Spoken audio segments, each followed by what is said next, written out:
ICC women's one day world కప్లో భాగంగా final match అనేది team India women's versus South Africa women's మధ్య జరిగినటువంటి మ్యాచ్లో టీమిండియా ఉమెన్స్ గెలుపొంది 2025 వన్డే ఉమెన్స్ కప్ విజేతగా నిలిచింది. ప్రపంచ కప్ గెలవడం ఇదే తొలిసారి.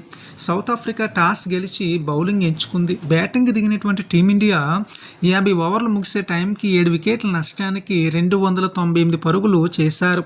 ఇక టీమిండియా ఉమెన్స్ బ్యాటింగ్లో షఫాలి వర్మ 78 బంతుల్లో 87 పరుగులు చేశారు. దీప్తి శర్మ 58 బంతుల్లో 58 పరుగులు చేశారు.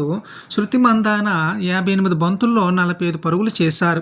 ఇక ఆస్ట్రేలియా బౌలింగ్లో ఆయా బోంగా కాక 9 ఓవర్లు వేసి 58 పరుగులు ఇచ్చి 3 వికెట్లు తీసుకున్నారు. క్లోట్లా యాన్ 7 ఓవర్లు వేసి 46 పరుగులు ఇచ్చి 1 వికెట్ తీసుకోవడం జరిగింది. తర్వాత బ్యాటింగ్ దిగినటువంటి సౌత్ ఆఫ్రికా 45.3 ఓవర్లో 246 పరుగులు చేసి ఆల్అవుట్ అయ్యి మ్యాచ్ ఓడిపోవడం అనేది జరిగింది. ఇక సౌత్ ఆఫ్రికా ఉమెన్స్ బ్యాటింగ్లో లారా ఓల్వార్డ్ 98 బంతుల్లో 101 పరుగులు చేశారు. అన్నేరి 37 బంతుల్లో 35 పరుగులు చేశారు. సునే లూస్ 31 బంతుల్లో 25 పరుగులు చేయడం అనేది జరిగింది. ఇక టీమిండియా ఉమెన్స్ బౌలింగ్లో దీప్తి శర్మ 9.3 ఓవర్లో 39 పరుగులు ఇచ్చి 5 వికెట్లు తీసుకున్నారు.